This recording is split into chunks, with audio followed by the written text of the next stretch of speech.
Sonsi ke damtang bo signify Krener Camp Arani Japra Langso Cultural Complex along Karbi News Live 24/7 Ningkan Isi kechok Arani ke paman pon. Bangso mai long CEO ke hai alang lipensi mai chari pon lo lapen la bangso mai long anu hiaman pen aga chitong du District Press Club of Karbi Anglong President Ningkan Working President Danielson Bay lapen Arya Sanghot dum na chitong du lapen pusang TD Press Club President Jutno Singh Bay, KSA President Arnam Langpi, Branch Pen, Anil Sonteron, KAWJF President Secretary, Karbi News Live 24/7 News Along, Advisor Atum Nachitong Dunsi, Bangso Mai Long RDP Dunlo. Lapen ko sonsi perang ke atum ke claim ke dam nang jima puta, Than Pon Lapen, Karbi Anglong News Live 24/7 Along ke claim ke dam abang putin na phata, certificate sitami pipon lo. Lasi ke claim ke dam ke be pon sen chia phan CEO ke hai ahin pen sitami chithan pon lo news lake aporateng pinangji lapen prangkya tum sitami aporateng pen news nang lo nangji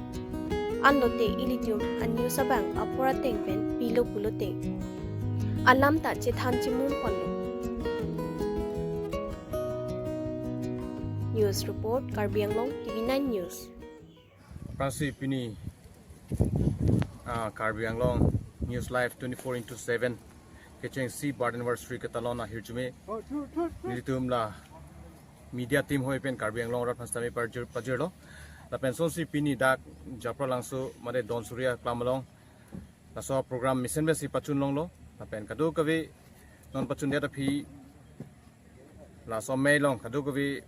tum chithan chimum long lok media tum ko sonsi ke claim ke dam nai la pen sonsi alang le tum Ningkan Isi ngong ka chipaduk la song thek bang galang tum pini mission ben thek long lo la song taxi ni lihin pen alang tum kewang journey sami la song tak ke claim bon bom thek ji la pen Karbi Anglong arat phan akimi al tuwar ke japon thek ji la pen birta klarda ka birta paklang thek ji phan ni lihin pen alang tum phan stami hirchme budget no pini nili tum ladak Karbi News Live 24/7 long pini an Ningkan Isi kechok lo la sini tum ladak Karbi News Live 24/7 pen kachu phapon chief guest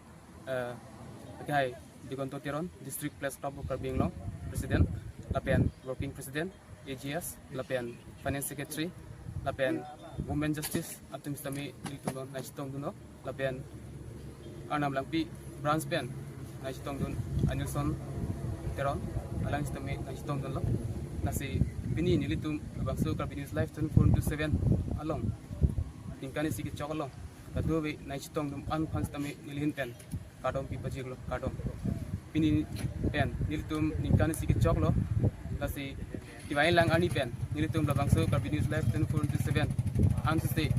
here to me nangi pidun je phansi kadu be phan stami nilihin pen chuning ri lo la pen anam lo me here to me chohang lo